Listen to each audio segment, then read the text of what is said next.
self-made millionaire Steve Siebold says anyone can hit life's jackpot. Steve Siebold is a world-class expert on mental toughness training for increasing sales, developing people, and managing change. He's a best-selling author and popular television interview guest on mental toughness for building wealth, getting fit, and excelling in sports. How does a rich person look at money? What do they see? They see lots of it. And just available out there in the universe? It's everywhere, especially with the recession. We have total chaos in the economy all over the world, world economy. So they see opportunity. They see opportunity because there's all these problems. Because where there's chaos, there's opportunity to solve problems, to make money. Someone said that the rich, having made a lot of money last year in the stock market, and maybe some money in the housing market, the rich have an obligation to spend that money to help the economy. And you say? Why? Why are they obligated? I mean, these people didn't make their money robbing banks. They made their money solving problems. Because it would be good for the economy. So is solving problems. I mean, do people want their problems solved or not? If they want their problems solved, you're going to have to look to the innovators, the job producers, the creators. Ladies and gentlemen, please welcome Steve Siebold. Hey everyone, welcome back to the Personal Development Podcast. I'm your host, Steve Siebold, and I'm really excited today to have our guest on from one of the top people in the insurance industry in America. He's got a storied career. We're starting with John Hancock, with Crump. If you're in the insurance industry, you know these names, of course, and Ethos. And now he's taken over as the president of GFI. And you may have heard of GFI. They're just doing unbelievable things in their first year in business. Global Financial Impact is the company's name, GFI's for short. And Marty's taken over as the president with CEO Ericolson, who I've known for 20 plus years. And what these guys are doing in the first 10 or 11 months in the company is almost unbelievable. And I'm going to let Marty talk more about it, but without any further delay, please welcome my guest, Marty Schafer. Marty, thanks so much for being with us. Yes, Steve, thank you for having me. I'm really excited to spend some time with you this morning, dialing in from the Gaylord here in our nation's capital. Yeah, I know you're traveling. I really appreciate that because I know what it's like to have to do these things when you're traveling. You know, you're in a corner somewhere and there's noise and the lighting's tough. And so I appreciate your time. So just a little bit of background for people that are not familiar with you, Marty. Tell us about how you got started in the insurance business, if you would. Yeah, I loved your intro talking about the fitness and your background. You know, I am at my core a washed up professional soccer player turned teacher turned insurance agent. So in 1997, 98, I was introduced into financial services through my father-in-law's insurance agent. I joined Prudential Financial back then. If you're old enough to remember the remediation years where Prudential was going through all that litigation for the dividend scandals. But I joined the organization then and, quickly was lucky enough to become $1 million round table agent. And it kind of just, as an athlete, I was a college walk-on, a professional soccer player. As an athlete, you understand what, hey, if I do this and I'm good at it, I get rewarded. Like that made sense to me. And that's exactly what this industry has been for me for the last 20 plus years. So that was my origin story. And, Steve, I kind of like to think about it just a couple more minutes on that. Around when I look at my background, I read a book really early in my career called The E-Myth.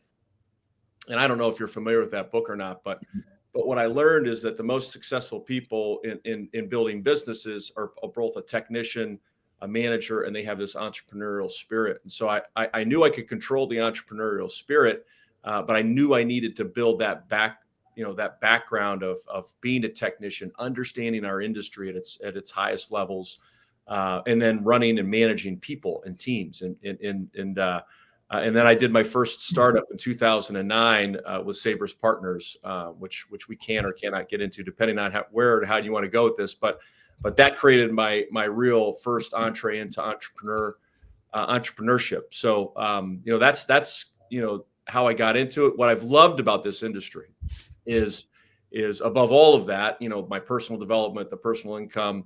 I was initially drawn into this industry due to the social services that we provide for our country. The fact that I believe life insurance and financial services to be the most valuable part of the protection package for families in America. So I've loved this industry and come to love it more and more every day. Yeah, it's interesting you say that. I agree with you. It is such an important industry, and so few people understand money and that whole story. But just going back for a second, it's interesting that you mentioned the E-Myth because, of course, Michael Gerber wrote that book back in the day. And I was on a convention speech with him one time. I forget, somewhere, California or somewhere. And we were backstage talking about this. And you mentioned in your intro about being a soccer player. And the thing I said to Michael was, I said, I was a professional tennis player back in the day.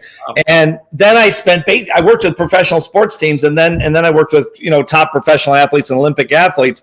And I was telling Michael this, and I said, do you see any correlation between, in terms of entrepreneurship, since he studied it for so long, between athletes, whether not that they have to be professional athletes, but just disciplined athletes, college level, maybe, say athletes, and success as entrepreneurs? And he said, absolutely, there's a direct correlation. And I said, we actually teach Fortune 500 sales teams how to think like professional athletes. That's how we do the turnarounds. And we had this conversation anyway, but it's interesting you said it because he said there's a direct correlation. He said, former athletes, especially at a college level or above, seem to be more, inclined to become entrepreneurs.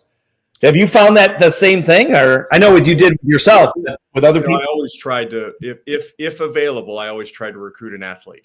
So is that right? Yeah. Well, look, I think at their core, more than being a professional athlete or Division I athlete, I think what my greatest life lesson is I was a college walk-on. So, I literally wrote, and ericolson loves this story. I literally wrote, this is back in the 90s, right? 80s actually. I wrote the university coach a note saying, hey, I'd love to try on to your team. And it was a Division I top 20 team in the United States at the time. And I took that risk on myself. I invested in myself. I believed in myself, and I knew that, and I think this is the key to your question, I knew that if I was able to deliver the value that the organization needed, I would be highly rewarded for that. I also knew if I didn't provide the value that the organization needed, in this instance, the soccer team, I wouldn't be rewarded. And I think that's the great neutralizer to sports and athletes in general, Steve. They understand that trade-off, and so they're not afraid of failure. They're not afraid of risking things for themselves. I think it's just inherently in our core. And to his point, and I think your point, and it's so impressive that you play professional tennis. The higher you go, the harder it is to stay in there, because the margin of difference, as you know, of talent, it becomes less physical and more mental. And so I think when you look at a Division I athlete and definitely a professional athlete, that mental edge in sports and ultimately in business and life can be a great advantage. Now, I've also seen the opposite of that. I think sometimes athletes have this, I deserve because I've accomplished. Now, so you have to have the right like type of athlete, and so there's specific questions I would always ask them, when I was recruiting and interviewing them. But I definitely see a clear correlate to that. Where did you go to school, Marty? Small Franciscan University in Quincy, Illinois. So okay. Quincy University. I currently act on their board. I run the athletic program for the board currently. Oh, wow. Yeah, and I played college volleyball and soccer, and so they were both at the time Division I sports at the university. Wow, that's tough to be a walk-on. I did the same thing in the 80s. I had an academic scholarship, so I didn't focus on the tennis scholarship. But same as you, they were a top 20 team. I went to South Alabama, and back then they were top 20, and I walked on, and that's not an easy thing to do in a Division I school. I mean, those guys are tough, Well, look, everybody's coming for you, right? Like, yeah. I think it was just. It's the greatest risk you could take, I think, as a young adult, right? Because that whole college experience, Steve, is about taking calculated risks in many areas of your life, educationally, et cetera. So, it was a great learning ground for me. I'm actually, the goal is to write a book on college walk-ons. That's actually, I've already started the work on it, but that's on my to-do list. Yeah, that would be a great book, because that really is a big deal. If you can watch, especially Division I. I mean, that's I think that's the reason I always got along. Eric Olson and I kind of hit it off fast, because we talked about his sports background in football, and then just the same kinds of things that you and I are talking about. You kind of relate to the whole discipline thing and sort of a different life you sort of live as an athlete like that. Yeah. So the first time I met Eric Olson, I was the chief distribution officer for Ethos, and I was presenting to his board, or soon to be board, in San Diego. And I told that story about being a college walk-on, and it's like Eric, it's like his eyes lit up. So yeah, it's been a central connection point for him and I since we've met. Yeah, I think Eric a walk-on at San Jose. I can't remember. I believe he may have been. I think you're right. I think that it's just coming back to me, but I think that I think we're pretty close with that. But either way, yeah, it's a great story. So what made you get involved with GFI with Eric? What was the tipping point for you? So as I mentioned a second ago, the origin story of our relationship was I left and became left Crump as a senior vice president and became the chief distribution officer for an insurance technology company called Ethos. And Ethos was and is the largest direct-to-consumer term insurance organization in the United States. And I think they fundamentally knew that insurance at scale needed to be run.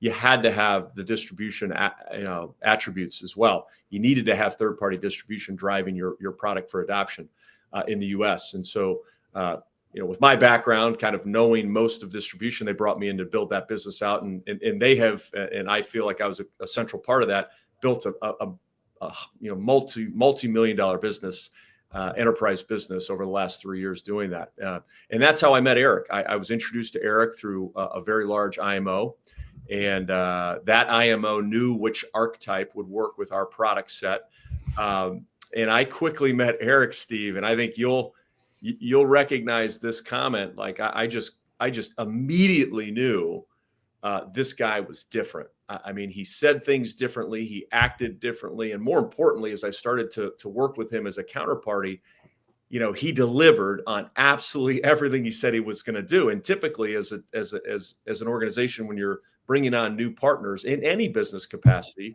you take what they say they're going to do, you cut it in half, you take that number, you cut it in a third, and then you kind of assume you'll get somewhere below that. And Eric, the exact opposite. He said he was going to do a number. He actually exceeded that number and said, what do I get if I do a bigger number? And I was immediately just like, man, what is this guy? And in parallel to that, we I think connected on many personal levels, and I think you probably know this as well as anybody. He is one of the most fiercely loyal and interpersonally strong people. Like he wants to know you. He wants to know about Holly. He tells the story of my wife having a doctorate in education every time he introduces me. He knows everything about my children. He knows everything about my story. And so he's passionate about learning about you at a human level. And I think his professional prowess coupled with his interpersonal skills to truly believe in people, and be a wildly and obsessively competitive individual, I think are his superpowers. So when I kind of looked at that whole portfolio, Steve, I just really, I love startups. The last startup and I mentioned it a minute ago, the last real large startup I did was Sabris Partners. And we were a subsidiary of Phoenix Life, if you remember that life insurance company that had essentially kind of gone out of business. And we started it from scratch. And so I really as I look back on my 25 plus year career, I had the most joy and the most inspiration when I was taking that entrepreneurial leap of faith on myself, initially as an agent, advisor, and leader, secondarily when we launched Sabris, and then really when I saw this opportunity with Eric, I saw it as 50x anything I'd ever done, probably 100x of anything I'd ever done before. Interesting. That really is interesting. When you mentioned about Eric asking questions, and if someone doesn't know who we're talking about, this is Eric Olson, the founder of GFI and current CEO of GFI. And the first time I interviewed him, I don't know how many years ago it was, but it was a long time ago. I had a bunch of questions, just like you do an interview, and I went to his office in San Jose, and he asked me more questions than I asked him. He said, well, I have this list of questions too. And I said, wait a second, I'm interviewing you. And he says, well, I got some questions. He literally, Marty, he must have asked questions. We went out to dinner and he was still asking questions. And I thought, he interviewed me more than I interviewed him. That's one of the only times that ever happened in 40 years of interviewing self-made millionaires. Pretty interesting stuff. It's a superpower. Yeah, it really is. And it kind of tells you who the guy is and the way he thinks. But so now as president, you've done all these, you've had all these different roles in the industry. What's it like day to day for you as president of GFI? Sure. So the beauty of Eric and mine's relationship is Eric, as we've already described, ericolson, the CEO of our company, is this incredibly dynamic recruiter, builder, visionary, entrepreneur. I mean, unlike, I wouldn't put anybody above him that I've worked with in my 25 plus year career. When you're building an agency and you have this monolithic organization behind you, and they've got all the infrastructure, Steve, and they've got all the compliance and legal and everything behind you, he didn't, nor had he ever really needed to spend immense attention on those things. But when you're now a company, you have to insource that. Like, you have to be focused on the brand, focused on the quality of the business, focused on doing business the right way, focused on, building out infrastructure. And so that was, that's my background. I've built businesses, I've run businesses, I've managed businesses. So I've really come in and built our both people stack, our technology stack. I mean, Steve, we'll be investing $3 to $5 million in a proprietary technology stack that I'll be leading that charge. I just hired the former COO and CFO of Merrill Lynch's life insurance business, who was a dear friend of mine, Joe Justice. So bringing in people like Joe, who have, as you know, in the broker-dealer world, have a deeply compliant background. He has deep operations excellence, and he's just a good executive. He's a certified public accountant. Like, he can help us with all of our books. Bringing in that type of talent, bringing in operation leaders, bringing in compliance, outsourcing things that are appropriate to outsource, using shared services from our carrier partners, just all of those things, Steve. Eric really needed a counterpart to help him with all of that if he was going to be the organization we know he's striving to be. And we will be, I fundamentally believe this to my core, the largest financial services organization in the United States. And in order to do that, we have to have the infrastructure. We have to have the executive talent. And if you look at all of his predecessors who either left an organization or started an organization, they failed to do that. They were so, and not bad men or women, but they were so focused on what their talents were that they were unwilling to recognize, hey, to really 50x this, I've got to invest heavily. And so I think Eric's superpower is his desire and absolute willingness to do whatever it takes, up to and including taking all of his own money and putting it to the cause. And now it's GFI's money, but look, that they Sandra, as the original CEO of the company, stood this up, on her money. So I think that just commitment to build is unlike anything I've ever seen before.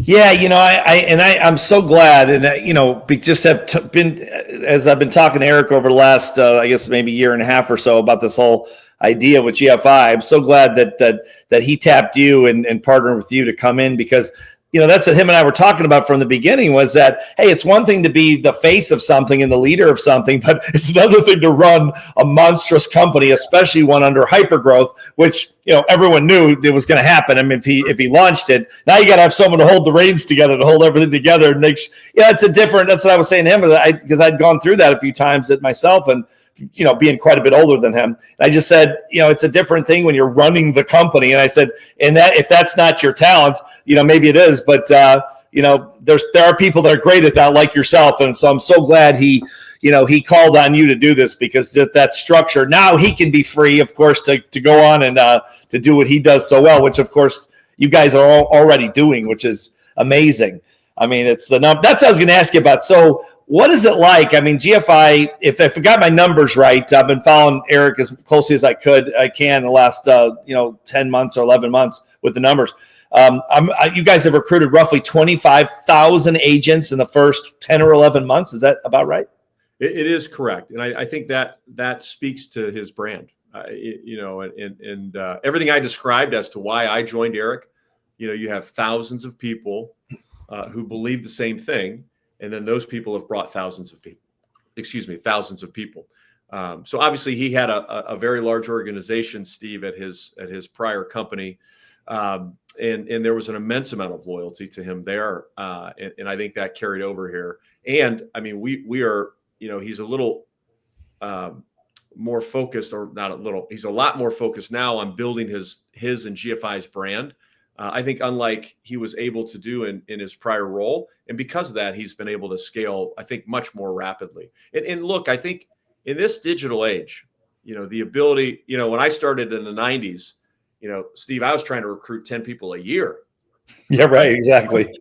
And I felt like I had kind of succeeded, on the phone, talking to Susie's cousin and Phil's uncle. And I mean, now in this day and age, you can get online and you can recruit, you can get 300, 400,000 views in one post. And the accelerant factors that we see in this economy, this digital economy, are unlike anything I've ever seen before. You couple that with somebody who's an absolute savant and absolute all-star at brand and is incredibly talented, capable, ethical, and believable.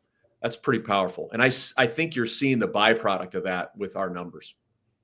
Yeah, and for people that aren't aware, putting 25,000 people in an organization, even if some people came over from the previous company, is unbelievable. I've never heard of that. Have you ever heard of that before, Marty? No, look, I never been done. At Sabres Partners, Edward Jones. I had two large customers at Phoenix Life, State Farm. We were the only non-proprietary product State Farm agents could sell. They had 20,000+ agents. At Edward Jones, they had a race to 20,000 that had been going on for a decade. Now it's a different model. I would argue more complex to bring on their 20,000 to ours, but nonetheless, it's taken them over a decade. When I originally started working with Edward Jones in 2009, 2010, they were just north of 10,000 financial advisors. As they sit here today, they've kind of, from what I've been told, teetered off at about 17,000. So think about that. That's almost 15. It's 15 years essentially, and we've put 25,000 people through our process and through our funnel in 10 months. That speaks to not only Eric, but I think it's an important distinction to not lose sight of. The secondary level of talent that is in this organization is absolutely incredible and not to be undermined as well. Our board of directors, our top leaders are incredible recruiters and leaders as well, and they are great compliments to Eric. It was great to see. I was really happy to see when he brought Greg Kapp in, a guy that's been doing this since he was a kid, basically, and kind of knows where all the bodies are buried and all those things. And yeah, it was really smart of him to bring Greg, and I was really glad to see that. And so what is it like as the president of this company? You're in Hypergrowth, obviously. Like you said, I mean, it's a big statement to make, Marty. As you know, in the insurance industry, we're going to be the biggest of all time. And I completely agree with you. As a matter of fact, I'd put a bunch of money on it if it was a bet, because of all the, because of Eric and the leadership, and now you being on there, and Greg and Sandra backing Eric up, and, all the leaders, as you said, the Paul Harts and all these other people that have so much experience with this. What's it like to try to hold the reins of a company in hypergrowth? Well, calm is contagious, right? Like you have to be really, you have to be emotionally intelligent. You have to be calm. You have to focus on systems, operations. When you're to your point, bridling a sales organization, you have to be able to separate, right? And you have to have, what I give Eric great credit for is he will not do anything to isolate or damage the brand. No one person is larger than the company. And these are all parts of the questions I had, Steve, coming into the role. Like, are you going to be able to allow us to build the infrastructure to protect the company? Are we going to have the compliance controls that we're going to need?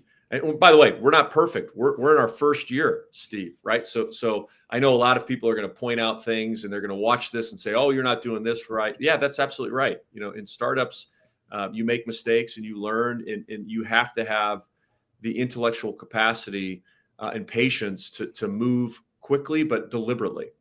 And so what I think our risks are is that we would scale too fast and not build the right foundation.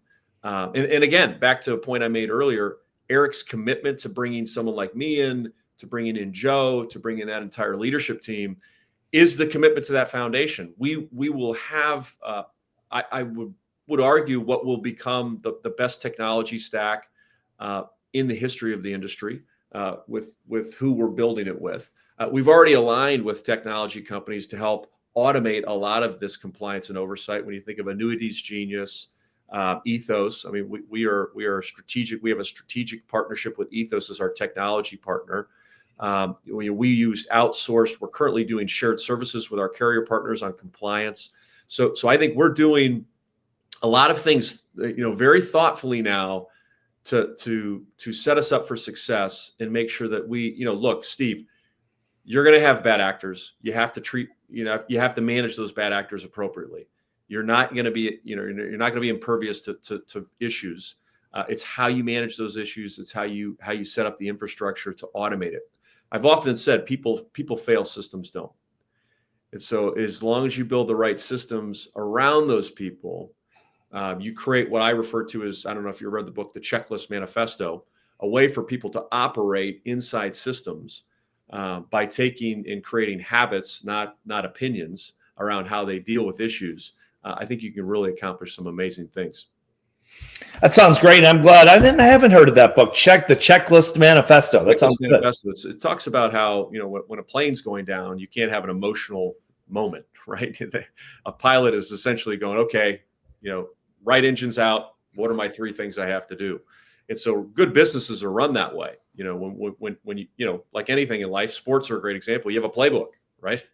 When this is the situation in a game, this is what we're going to do. You have to know that before the game, right? And so that's what that book's about. Yeah, that makes a lot of sense. And I'm glad you said that, Marty, about it being a startup in the first year. And I mean, it takes time to get things together, because I know I know you guys have had a lot of criticism from the industry. There, of course, there's a little bit of jealousy that goes on sometimes with that, as you know. I've gotten tons of phone calls in the last year about this, and I keep telling them, I said, it's a startup. I said, it takes time. All these things have to be put together. But to your point earlier, the commitment that Eric and Sandra have, and of course now you have, and Greg Kapp has, and the other leaders in the organization is, in my opinion, as an outsider, is the key to it, because it's like I said from the beginning, when people, said we're criticizing Eric from the beginning, and they said, what do you think about it? I said, don't bet against this guy. If you do, you're a fool, because not because he's a very talented guy. Obviously, he's a great leader, he's a great promoter, all those things, great sales guy. But it's not that. That's not the reason I say that. The reason I said it to these guys, who I've known for a lot of these guys for 25 years from a lot of the other companies that both of us know. And I said, because he's not doing it for the money. And he said, well, he wants to be rich. I said, this guy's been rich since he was 22 years old. It's not that. He's got all the stuff. Yeah, everyone likes money. He does it to do it. He loves the battle. He loves to build. He loves to build up people. That's because when I talked to him on the phone last year when he was thinking about doing this, I said, why, what are you going to do so you build this thing up? Are you going to sell it like some other people have done? He said, no, we're going to build it bigger. I want to just keep building it. And that's obviously, you can't beat a person like that. I mean, unless you're willing to do the same thing, that's why I get so excited.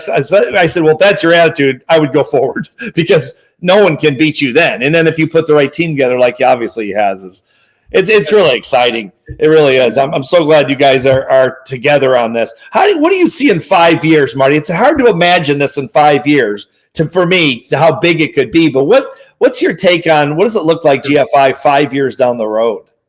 Yeah, Eric obviously has unbridled expectations. And by the way, this is his sport. And so to your point, it's not about money. It's about 2 things. It's about building the best organization in the history of the industry, as we alluded to. And there's a whole tangential discussion we could have on what that means. But it's about taking care of his people.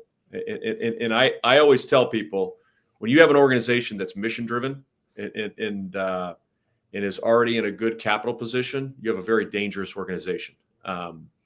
So the next 5 years, I think that's Eric has shared, aspirations to, look, I mean, if you look at an organization like Primerica as an example, I think my opinion, these are all opinion statements, a lesser value proposition in market for both consumers and agents. We have, 20 plus carrier partners. We are a multi-billion-dollar annuity company.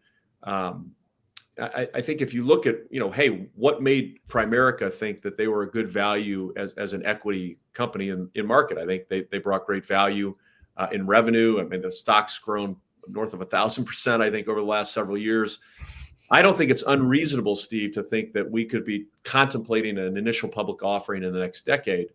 But I also try and be very measured in that comment, right? Like, that's not a soundbite for me. I understand as a chief distribution officer at Ethos, who is, an organization that has clear aspirations as a venture capital backed Sequoia, SoftBank, General Catalyst company, what that means.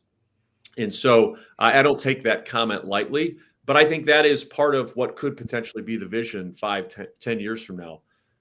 As you know, as the president of GFI, I'm thinking about what are we going to do this week, and we've obviously got clear designs, multiple quarters forward, but I'm most excited about that near term. And I think, Steve, as I've learned with businesses, when you lose sight of, the most pressing issues, which is the here and now, the 2024, 2025, and I'd say the first half of 2026 is your primary focus. You don't execute as well as you need to.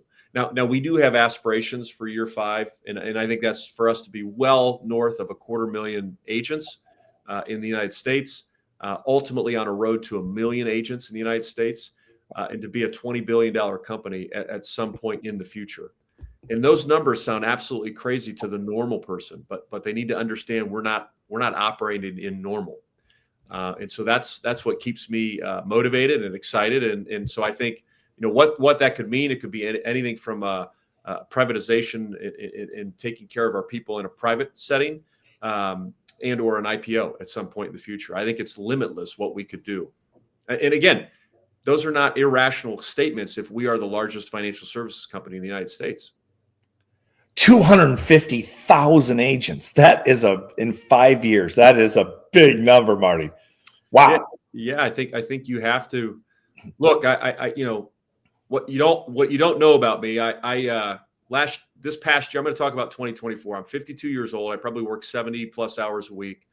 And in 2024, I completed the Unbound gravel race, probably the hardest gravel race, 200-mile gravel race. Took me 16 hours. I completed 2023. I completed the Leadville 100 mountain bike race. I've run multiple marathons. I did the triple bypass in Denver, Colorado, where I live, which is 118 miles over 3 mountain passes from Denver to Vail. And the reason I share that is not to brag, Steve. The reason I share that is most people would say, I don't have time to work out in the morning, right? We're not operating at GFI as a normal organization operates. We are operating at a higher level. We believe. Now, we're very human. We're going to make mistakes. We're going to break things. But what I was drawn to Eric about is everybody has this paradigm of what excellence is. And his paradigm of excellence is 10x that. And that is the atmosphere I want to play in, because it makes me better, Steve. I mean, look, do I want to be around people at 52 that make me better or that make me comfortable? I think a lot of people at 52 would want to be comfortable. I just want to continue to grow and accelerate and take every moment of life that I have to continue to become 1% better. And Eric's brought that out of me. And I think that will reflect itself in who we are as an organization 5 years from now. I read in a book once, it's the leader, it's always the leader, right? And so we want to live that ethos in our both personal and professional lives. And I think the organization will reflect that. And look, we're going to break things, we're going to make mistakes, and we're human. But I think that aspirational excellence is what differentiates us in market, which is ultimately how you get to 250,000 agents.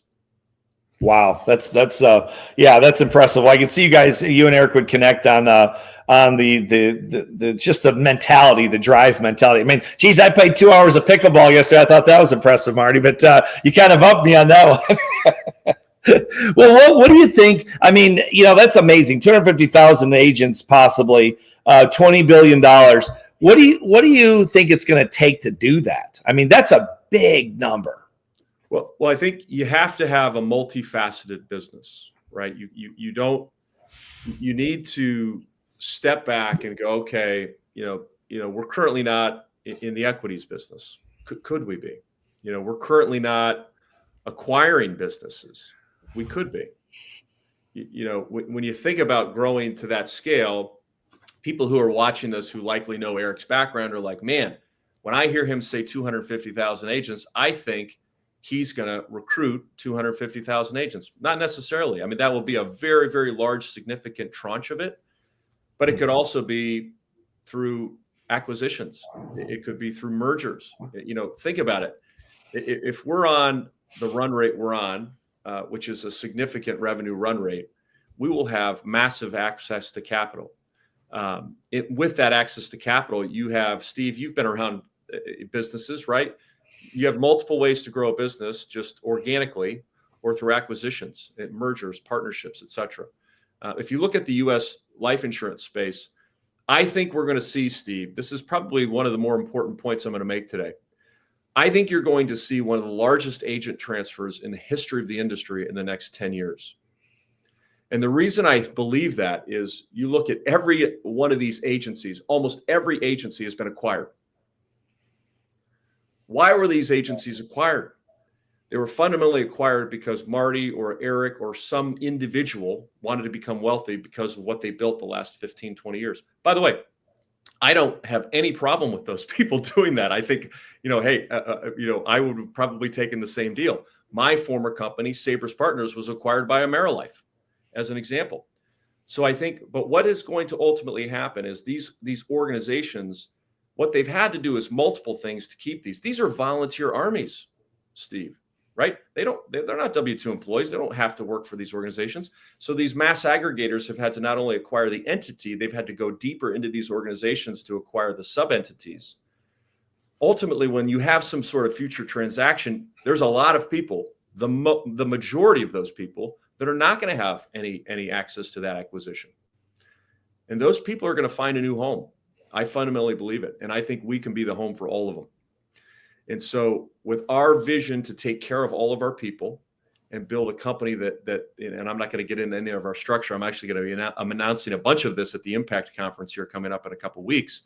But our deep desire to build partnership with all of our people and the ability to have enough capital over the next decade to go and acquire whatever we would want. And the fact that I think these volunteer armies are going to be looking for a new home. I think you have the greatest agent transfer. We talk about this $84 trillion wealth transfer. I think there's the equal opportunity in life distribution for the agent transfer the next 10 years. Wow, that's a big deal. Let me go back for a second, Marty, because something you said really, I just want to get your take on this because I wonder about this too, because as you said, we both witnessed what's happening is these companies are gobbling up the smaller companies. And to your point, both of us have lots of friends that started these companies and they had a huge payday and God bless them. There's nothing wrong with that. They worked hard for it. And they deserve it. But my only thing about that is not obviously for the person that got the payday, the founder, again, good for them. But then they walk away and you've got this field. And what I fear is that because you said it earlier, and I totally agree with you 100% that the leadership is just everything. To me, the leadership is the company. The company's an entity, right. But the leadership, what's General Motors without Iacocca? What's, back in the day, what's, GE without Welch? I mean, to me, right. It's just not the same thing. So I feel, not feel bad, but I guess I worry about the people the field that's sort of left without their leader, and then they're sort of just out there in a company. What's the impact of that on an organization? Is that, or do you think new leaders can come in, or what's your take on that, Marty? Well, you can always have new leadership, right? One of my favorite books is Larry Bossidy's Execution. Your GE comments there. Yeah. And look, I think, the best organizations find that second, group of leaders to bring in, as Welch did, candidly. Now they had all kinds of problems after he left, but look, I think it's TBD, right? Like, there are multiple organizations you and I are probably both thinking about right now where, look, when those leaders leave, you either have people that are going to step up into that role and they're going to be, close enough to the sun to draw enough people to them or not. And I think that's the beauty of our economy, is that, the world takes care of its own. People will figure it out. And so I think some organizations will have leadership step up. I think some of these aggregators are smart enough to have started, leadership transition plans. But look, I mean, if you have an IPO of one of these mass aggregators, and I'm one of the principals of one of those sub entities, and I now become a billionaire, like, I'm probably not going to come to work on Monday.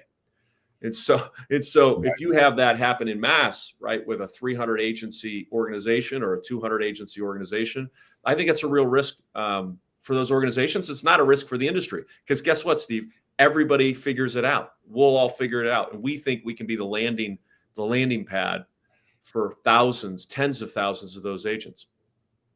Yeah, I'm glad you said that. Because I always worry about, probably like you, the leaders, the big leaders they've got the success and the money and they're going to be fine. But I worry about the guy that's out there working part-time while he's stamping out things at the mill during the day and making $20,000 a year, $30,000 a year in one of these organizations. And all of a sudden he's got no leadership. And it's kind of a big deal, Well, we owe it to those people, right? And look, I think the thing that, Eric, we've had, I won't give the exact number, but we've had multiple organizations offer to acquire GFI already.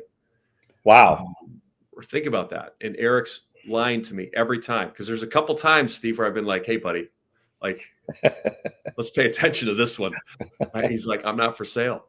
Marty, which part of that did I tell you? I'm not for sale. What do you think I walked away from $100 million for? And I'm like, okay, let's go. Yeah, that's another thing that I totally agree with that. And I totally believe it 100% that he's not for sale. 100%. This is, like you said it earlier, Marty, this is his sport. He wants to play. I mean, how many, that's why I said to him one time, I was interviewing him years ago, and I said, how many yachts can you water ski behind? And he said, it's not about that. He goes, I already got the yacht. It doesn't make any difference anymore. Because I said to him, as you get older and you get this stuff, you realize it doesn't mean a heck of a lot. I mean, it's fun. Everyone likes it, but it doesn't have any sustain. He said, no, the sustain for me is doing it and being in there. And I think, look, I'm sure he owns a lot of stuff. I've never seen him enjoy any of it because he's always working with me. He is always working. That's true. That's true. Well, what do you think is? Then that's interesting to hear about that. You guys have already had offers. That doesn't surprise me, but it hasn't crossed my mind because it's so new. But 10, I'll say that. What's that? North of 10 of them. Wow, that is impressive. Yeah, he's not for sale. I totally believe that. What do you think is the biggest misunderstanding? You guys have the industry's kind of come at. And Eric he draws fire easily. He's a lightning rod, obviously. And there's a lot of jealousy and things like that, as we both know. But what do you think is the biggest misunderstanding about GFI over the last year or so that you guys have been around? Well, look, I that's an interesting one. You got to remember, I'm an outsider, right? I think one of the greatest things I bring to the table, Steve, is that I don't have a history, right? I wasn't at the practice company. I actually, interestingly enough, I read your book. I read some of the things you've done to learn. As you already have learned here, I'm a reader, and I think it's how you just continually improve.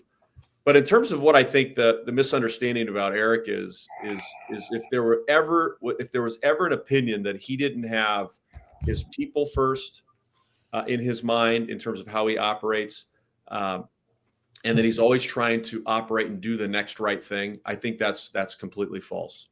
Now, look, do I think if you challenge Ericolson, there are consequences to that? Absolutely. I mean, this guy is fiercely loyal. It's his love language. I think Eric, unlike any leader I've ever known, not only speaks a mission, but lives it. One of the reasons I speak publicly quite often to our agents and recruits, and one of the things I say is, this is the first time in my career, my degree, a side note, is in theology. So So, I was a theology major. I played sports, as we know. I'm father of 4 girls, 3 grandchildren. My youngest daughter just took her last exam this morning at the University of Denver. And so for the first time in my career, Steve, I'm able to live those 5 F's: faith, family, finance, fitness, and fun, and not have to separate or have a schism when I go to work. And so I think people think, Eric, that's just a bit, or it's just a pitch. I got to tell you, as somebody who's been a counterparty to Eric's and now is inside the organization, is 100% real. And I think that's a huge misnomer about him. And look, I think if you expect Eric to back down because, he's competing with you, or he doesn't, he's not on the same team with you anymore, it's just not in his DNA. So I think people get offended that he wants to go to war. Well, the business is war. I mean, look, people are suing him, right, Steve? I mean, they're trying to take his house, they're trying to take his livelihood away from him. I mean, the man's going to defend himself, and I think has every right to do that and defend GFI. So I think the misnomers out there, or from what I've observed, because again, I've not been around 20 years like you have to observe all of this. Is that he's a disingenuous person. He's only about the money. He's only trying to sell this to make money. That couldn't be further from the truth. Every conversation I've ever had with him is, how do we take care of our people? How do we do the next right thing? How do we live out our values? Repeat and rinse. Boringly consistent. Yeah, no, I totally agree. And I totally disagree with the lawsuits, because this guy has made a lot of people a lot of money. And I said to him on the phone, I said, Eric, look, you've made a lot of money, but they've made a lot more money than you have. Let's be honest. The previous company, in which I have tons of friends and clients, and I think they're great, but I did the lawsuit part I'm not sure about, but I didn't really agree with that. But, that's, like you say, that's business, and that happens. So hopefully that'll get worked out and resolved, and everyone can go home happy. But what would you say as president of the organization, Marty? What would you say to someone who's maybe watching this, or they're thinking about, hey, maybe I'll dip my toe in the GFI pond? What would be your best advice to that person? Sure. Well, I think the thing that I would encourage them to do is to learn as much as they can about our organization. Look, I think we have a proven model where somebody, whether they want, what I love about our model is whether you want to quit your job and come full time. That's what I did. I was, I think 25, 26 years old. I had 2 kids, a mortgage, and Prudential gave me no runway. It was a straight commission job back then. Whether you want to do that and you want to build an agency and recruit and build, you can do that with us, and we will give you unparalleled support to do that. Or if you want to just work your way into this to build supplemental income. I mean, Steve, think about it. There is no greater time in the history of our world to build supplemental income, right? You have the ability to touch and connect with hundreds of thousands of people digitally from your home after working hours. And so for the first time in our entire existence, you can build a part-time gig and be able to augment your income and ultimately transition into this business. That's not what it was like when I started. You had to literally jump off the bridge, right? Yeah. And you had to burn the boats and kind of go all in and fail, and if you failed, you kind of had to go find another job again. So what I would say is, if you're interested in the cultural components I just described, if you're interested in great leadership and you're interested in a company that's going to take its people first as their philosophy, I think GFI is an incredible place. We do 22 trainings a week for our people. 22 trainings a week. I mean, that is, I couldn't believe that when I got here. I was like, what? How do we coordinate that? Eric coordinates it. I mean, he literally put this all together, and now it all kind of seamlessly runs. But I think the commitment to the people, the fact that it's a people first business and company, in the fact that we are going to invest. I think if you have the opportunity, and Eric says this, and I fundamentally believe it, if you join GFI, you have the opportunity to get into Amazon in the early years, the NVIDIA in the early years. It's one of those moments. And having been at a startup that ended up being sold for hundreds of millions of dollars, I wish I'd have known, right, back then. And I'm trying to tell people, scream it from the rooftops, like, you have an opportunity to join this organization and be a builder early here. and you should jump on that opportunity if you have any interest. Yeah, I agree. You guys have the leadership. You got the whole. It's all the mix is just as perfect as I've ever seen it. It's just I've never seen anything like it, frankly, in any business, with just right place, right time, right leadership, right product, right technology. Unbelievable. Is there anything else, Marty, that I haven't asked you that you'd like to get across to anyone that's maybe looking at GFI or maybe an associate's watching this? Anything that you'd like to add before we? I think that what we've all learned in life. I mean, we're coming out of I'm in Washington D.C. Post election, right? And I think what we've learned about the U.S. and about elections and about politics is that people aren't as good or as bad as anybody ever says, right? And so, look, we've said a lot of positive things about our organization. Our organization is not perfect, but I think there is so much good about our organization that if you're contemplating where you're at versus what GFI is, I would just stop listening to the noise and spend time learning about us and come hear our side of the story. I think that's the one thing that's been shocking to me as kind of the outsider, right? Because I'm not, I wasn't with the practice company. I never worked with them directly. Just learn for yourself the truth. I think coming, and again, to my political analogy or metaphor, when you peel back a lot of the vitriol, at the end of the day, I love the United States of America and I'm not going anywhere, right? And so I love our industry. Most importantly, I think we need to ensure the next million Americans. We believe we're a great place to do that, but there are many places to do that. And if you're contemplating it, just make sure as an agent and as an agency builder that wherever you're at is delivering on all the things that we believe you need to be delivered. And so that's the last thing I would just share, Steve, is don't believe what you hear, learn for yourself, be an educated critic, if you will. Because I think if you do that, you'll learn that we're an incredible organization that you should highly consider. Yeah, I love that as a suggestion, Marty. You go see a meeting. I tell people that all the time. Go see a live meeting with one of these leaders, whether it's Ericolson or one of his top generals. Go see a meeting, and then you can tell me how you feel at the end, because you see an Ericolson meeting or any of the other leaders as well, and you'll get a feel for it. And what they're saying is absolutely possible. And what an opportunity for people, especially what I love about it, probably like you, Marty, I love about it that the GFI opportunity, that you don't have to have a bunch of money. You don't inherit, if people inherit money from their parents or, they went to Harvard or Yale and they're rich already. You can have for the cost of a life insurance license. It's the American, it truly is. And I'm not, look, I grew up in Springfield, Ohio, which recently made the news. I don't know if you noticed. Yeah. I literally grew up in that town.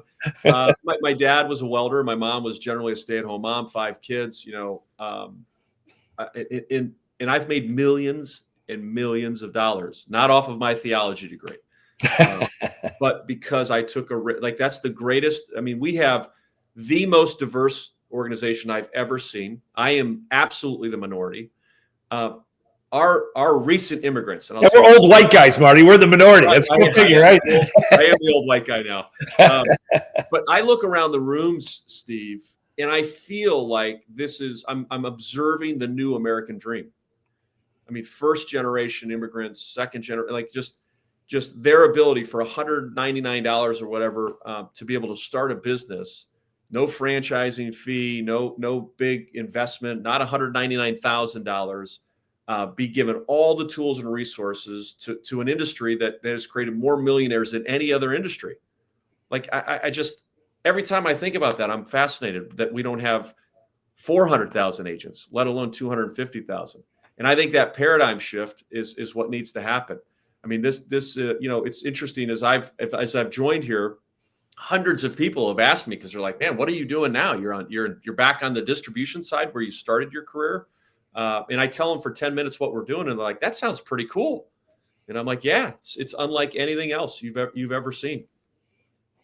Yeah, I totally agree. It's so cool that, like you said, first generation, people from really all kinds of different backgrounds. They don't have to have any money. All they need is a dream and be able to be coachable and those kinds of things. And they got a shot, a real shot of financial independence. Correct. Where else would they get it, Marty? Where else do You know, I mean, like you, I get calls from people all the time. I had one last week. They want me to invest $2 million in a pickleball club, and the franchise fee is $60,000, and they want to, and you think, well, I looked at some of the financials, and they look okay, but nothing like what you get. I know all those. I mean, I get pitched on LinkedIn Right. and every network and every it's capital intensive. You have to put up all this capital, and the returns aren't amazing. No, they're not. I just went over the financials yesterday. They're not amazing. They're actually pretty weak. Correct. So this the ability to grow a business and make. I mean, we have 20. Our field chairman Matt Welsh is worth more at 29 than I am at 52. I mean, it's just unbelievable the wealth that can be created if you attack this the right way. Yeah, what an opportunity. What an exciting time to be involved right from the beginning. Marty, I know you're busy. I know you're traveling. I appreciate you doing this so much. I've done so many interviews like this myself in hotels, and I know it's a pain, but I know you just flew the red eye from Denver to D.C., so thank you so much for taking time. I really appreciate it. Thanks for all your attention to this detail, and thanks for taking over as president of GFI, because it's the story of our lifetime in this industry, I believe. Yeah, I appreciate you, Steve, and I look forward to getting to know you better. And thanks for having me today. Me too. Thanks, Marty. Take care. Safe travels. Cheers. All right, guys. Well, you heard it from the president of GFI. If you're looking for an opportunity, I just can't recommend it anymore, because these guys really know what they're doing. They've got the right intentions, and they've got the right product at the right time, and they've got the right technology. And they made in my opinion, it's just an opinion. As Marty said before, it's an opinion statement. But I think it was brilliant to them. And I didn't get into it with Marty about this today, because I knew he was traveling and he didn't have enough time to go into details with this. But I think it was brilliant that they got out of the equities, or they didn't get into the equities business, and they stayed with insurance. I think that's brilliant for a lot of reasons. These guys know what they're doing. So check them out, guys. Global Financial Impact, short GFI. Check them out. Ericolson, Martin Schafer is the president, and watch what happens. 25,000 people their first year. That is absolutely on fire. It's going to be a blast just to watch, to see what these guys do. So with that, thanks for watching the Personal Development Podcast. I'm Steve Siebold. See you next time.